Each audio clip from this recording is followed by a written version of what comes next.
പക്ഷെ നമ്മളെ അപ്പാപ്പൻ്റെയും അമ്മച്ചിയുടെയും കുർബാന പണം എടുക്കാനായിട്ട് നമ്മൾ അർത്തുങ്ക പള്ളിയിൽ വന്നേക്കുവാണ്. നമ്മളൊരു കുർബാനയൊക്കെ കൂടി ഇറങ്ങുകയാണ്. അപ്പോൾ ഞാൻ ഇവിടുത്തെ സാധനങ്ങളൊക്കെ കാണിച്ചു തരാം. ഇവിടെ ഈശോയുടെ കഥ ഓരോരോ പിക്ചറായിട്ട് നമുക്ക് ഈ ബോർഡിൽ എഴുതി കാണിക്കും. അപ്പോൾ ഈ അർത്തുങ്കൽ ബസിലിക്കയുടെ ഇപ്പുറത്ത് തന്നെ പോർച്ചുഗീസുകാർ നിർമ്മിച്ച വേറൊരു പള്ളി കൂടിയുണ്ട്. അപ്പോൾ ഞാൻ അത് നിങ്ങൾക്ക് കാണിച്ചു തരാം. ഇതാണ് ദേവാലയം. ഇത് 1581 നിർമ്മിച്ച ദേവാലയമാണ്.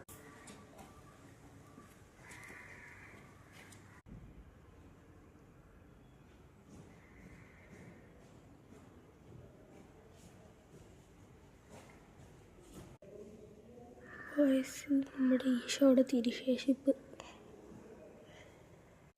ഇതാണ് അൾത്താര.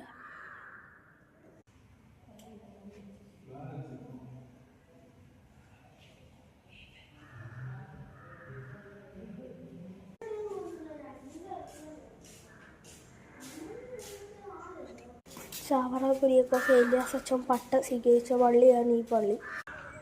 ഇതാണ് പുതിയതായിട്ട് സ്ഥാപിച്ച പിൽഗ്രിം സെൻറ്റർ. അപ്പം നമ്മളിപ്പോൾ സിമിത്തേരിയിലോട്ട് പോവാം. ഈ ഒരു ഗ്രൗണ്ടിൽ കൂടി നടന്ന് വേണം സിമിത്തേരിയിലോട്ട് പോവാൻ. ഗൈസ്, നമ്മൾ സിമിത്തേരിയിൽ എത്തിയിട്ടുണ്ട്. എൻ്റെ അമ്മയുടെയും പപ്പയുടെയും ഗ്രാൻഡ് പാരൻസിനെ അടക്കിയിരിക്കുന്നത് ഇവിടെയാണ്. പക്ഷേ ഈ വീഡിയോ നിങ്ങൾ ഫുള്ളായിട്ട് കണ്ടേ പറ്റും. ഗൈസ്, ശബ്ദത്തിന് കുറവ് വരാൻ സാധ്യതയുണ്ട്. പള്ളിയല്ലേ, അതുകൊണ്ട് ഞാൻ കുറച്ച് സംസാരിക്കുന്നത്. ഗൈസ്, ഇതാണ് ഗൈസ് ഇവിടുത്തെ അച്ഛന്മാരെ അടക്കിയിരിക്കുന്ന സ്ഥലം. ഗൈസ്, ഇതാണ് ദേവദാസൻ അച്ഛനെ അടക്കിയിരിക്കുന്ന കല്ലറ. ഗൈസ്, നിങ്ങൾ അർത്തുങ്കൽ ബസിലേക്ക് വരാത്തവരാണ് ഉറപ്പായിട്ട് പറയണം. പീസ്ഫുൾ പ്ലേസ് ആണ്. അതുമല്ല, ജനുവരിയിൽ ഇവിടെ ഒരു പെരുന്നാളുണ്ട്. ആ പെരുന്നാളിനും വരണം നിങ്ങൾ.